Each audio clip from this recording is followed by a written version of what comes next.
अस्सलाम वालेकुम वरहमतुल्लाहि वबरकातुहू। हीलिंग हिजामा क्लिनिक से मैं डॉक्टर अस्मा महमूद हूँ और आज हम डिस्कस करेंगे कीटो रैश या कीटो फ्लू के बारे में। कीटोजेनिक डाइट के लिए डाइट चार्ट बनवाने के लिए आप दिए गए नंबर पर कॉल कर सकते हैं।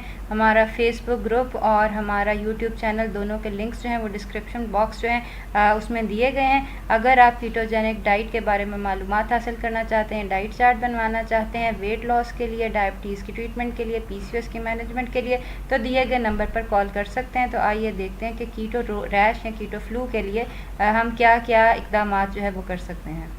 अस्सलाम वालेकुम वरहमतुल्लाहि वबरकातुहू। हीलिंग हिजामा क्लिनिक से मैं डॉक्टर अस्मा महमूद हूँ और हमारी एक मेंबर हैं, उन्होंने ये सवाल किया था कि उन्होंने 5 रोज़ जो है वो वाटर फास्टिंग की है। वाटर फास्टिंग का मतलब ये है कि कुछ खाया नहीं, सिर्फ ये है कि पानी पिया है, नमक वाला पानी जो है वो पिया जाता है। वाटर फास्टिंग कैसे करते हैं इसके बारे में जो मेरा यूट्यूब चैनल है उर्दू कीटोजेनिक डाइट, उसके ऊपर आपको एक मुकम्मल वीडियो जो है वो मिल जाएगी।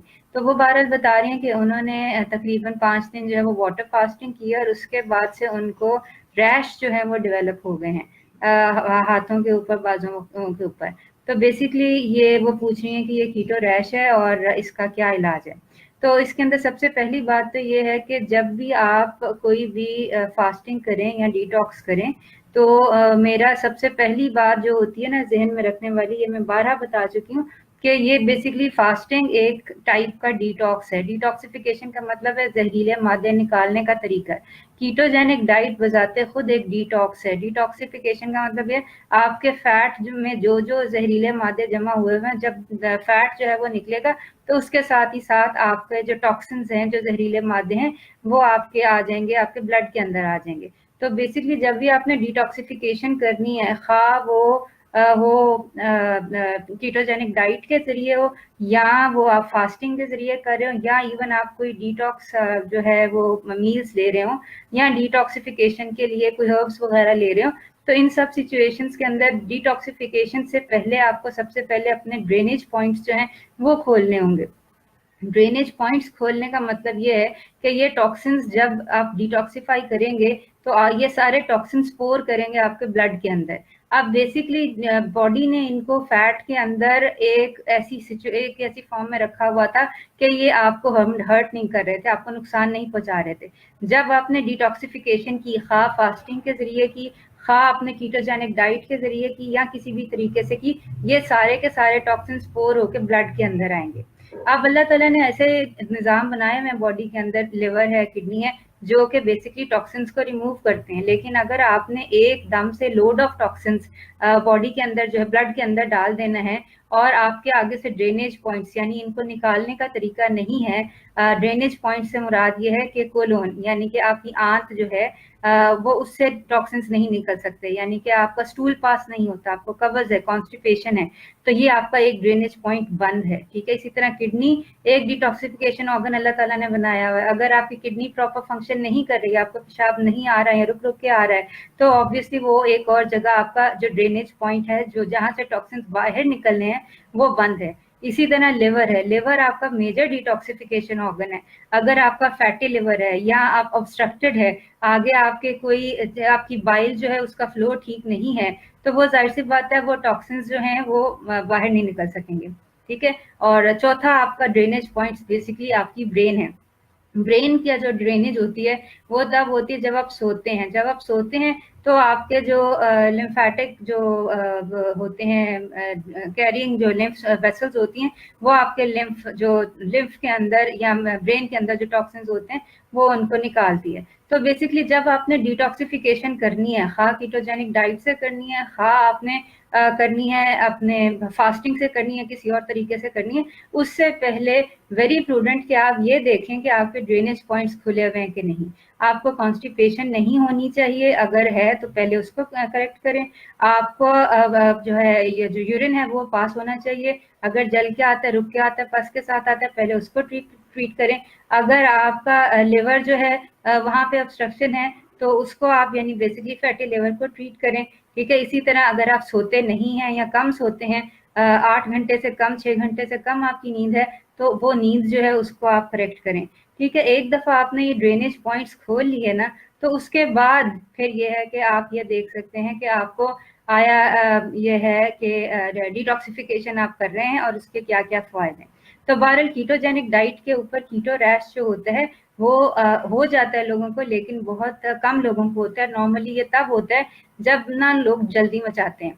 जैसे कि ये खातून जिन्होंने ये मुझे सवाल भेजा था कि उनको रैश हो गया है, उन्होंने फास्टिंग के बाद 5 डेज उन्होंने वाटर फास्टिंग की है, यानी 5 दिन उन्होंने पानी और नमक के अलावा कुछ नहीं खाया पिया। ठीक है, तो ये एक इमरजेंसी सिचुएशन हो गई है, एक बहुत उन्होंने रैपिडली वेट लॉस करने की कोशिश की है।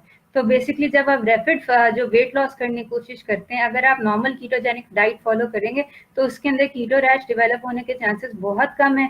लेकिन जब आप ऐसे जल्दी मचाने की कोशिश करेंगे और आपके ड्रेनेज पॉइंट्स नहीं खुले हुए हैं, तो फिर ये है कि ये प्रॉब्लम्स होती हैं, कीटो रैश वगैरह हो जाते हैं। कीटो रैश बेसिकली ये थे जिस्म के ऊपर धब्बे से पड़ जाते हैं, पस्ट्यूल्स भी बन जाते हैं कुछ लोगों को, और कुछ लोगों को उसके ऊपर जो है इचिंग यानी कि खारिश वगैरह जो है वो भी होती है। तो बेसिकली एक तो ये कि जो भी आप डाइट फॉलो करें, कोशिश करें कि वो उसके अंदर ना जल्दी मचाने की जरूरत नहीं है। अगर आपका पर वीक 1 केजी या 2 केजी भी कम हो रहा है, it is more than enough, मतलब कोई जल्दी तो नहीं है ना।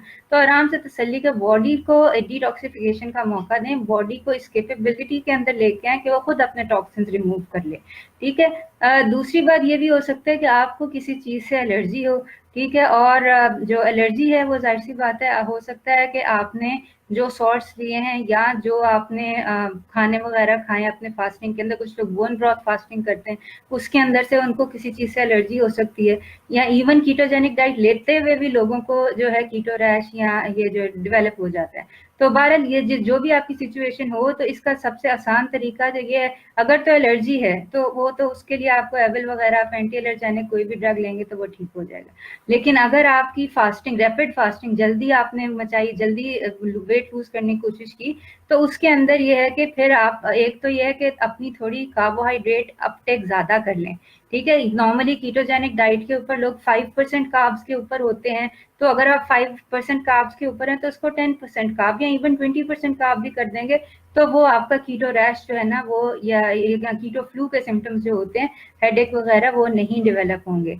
तो बेसिकली जो आपने सवाल पूछा था उसका जो है एक छोटा सा जो जवाब है जिसके अंदर ये चीजें, ये चेक पॉइंट्स हैं, ये आप चेक कर लें कि आया इनमें से कोई चीज तो नहीं है कि जो आपने की हो या करेंगे। सबसे पहले ये देख लें कि आपके ड्रेनेज पॉइंट्स, आपको एक तो कॉन्स्टिपेशन नहीं होनी चाहिए, अगर है तो उसके लिए आप इसबगोल ले लें, आप ड्यूफ्लेक्स सिरप ले लें, आप जो है सना मक्खी का कावा ले लें, यानी कि आपका या इवन एप्सम सॉल्ट बहुत अच्छा होता है कॉन्स्टिपेशन के लिए, वो आप ले लें। अगर आपकी किडनी में प्रॉब्लम है तो ये देखें वर्क इट आउट के उधर कोई ऑब्स्ट्रक्शन तो नहीं है, कोई स्टोन वगैरह तो नहीं है।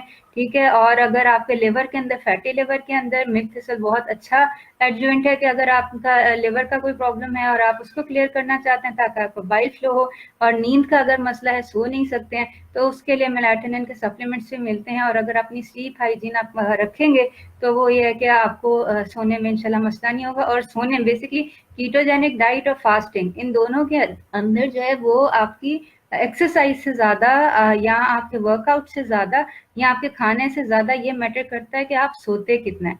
बेसिकली इन सब के अंदर ये जो सारी रीजनरेशन और रिपेयर होती है ना, ये तब होनी होती है जब आप सो जाते हैं। ठीक है, क्योंकि जब आप उठे होते हैं या स्क्रीन देख रहे होते हैं या इवन कुछ भी नहीं कर रहे हैं ना, तो उस वक्त आपकी बॉडी जो है वो बेसिकली रीजनरेशन नहीं कर रही होती। Regeneration delta phase of sleep के अंदर होती है। तो डेल्टा फेज ऑफ स्लीप जो है ना वो आपके 60 to 90 मिनट स्लीप के बाद आता है। ठीक है, तो राउंड अबाउट ये 3 फेजेस होंगे तो आपकी रीजनरेशन अच्छी होगी, यानी कि कम से कम आपका जो है ना वो 6 से 8 घंटे की नींद जो है वो ज़रूरी है, प्रेफरेबली कि रात को। इसके बारे में बहुत अच्छी रिसर्च जो हो चुकी है, मैंने कुछ दिन पहले ग्रुप में भी शेयर की थी, तो मैं उसका इंशाल्लाह लिंक जो है ना वो शेयर कर दूंगी इसके वीडियो के नीचे। तो बाकी ये चीज़ें ये देख लें कि ये चीज़ें रूल आउट कर लें। और एलर्जी है या ये कि आपको कार्ब अप करने की ज़रूरत है, कार्बोहाइड्रेट ज़्यादा करने की ज़रूरत है, वो अपने डाइट प्लान के मुताबिक कर लें। अगर आप कार्ब अप करते हैं, कार्ब्स इंक्रीज करते हैं, तो कोशिश करें अच्छे कार्बोहाइड्रेट्स ऐड करें, मोस्टली वेजिटेबल से। ठीक है, ताकि उसके साथ आपका फाइबर भी आए और आपके अच्छे कार्बोहाइड्रेट्स भी हैं। तो उम्मीद है आपको आपके सवाल का जवाब मिल गया होगा। तो ये है कि अपनी प्रोग्रेस से और जो है वो हमें मुतला कीजिएगा, और अल्लाह ताला जो है वो आपकी कोशिश में बरकत डाले, और ये है कि जल्दी जल्दी आपका जो डिजायर्ड वेट है वो इंशाल्लाह अचीव हो जाए। तो अपनी दुआ में याद रखें। इंशाल्लाह दोबारा मुलाकात होती है। अस्सलाम वालेकुम व रहमतुल्लाहि व बरकातुहू।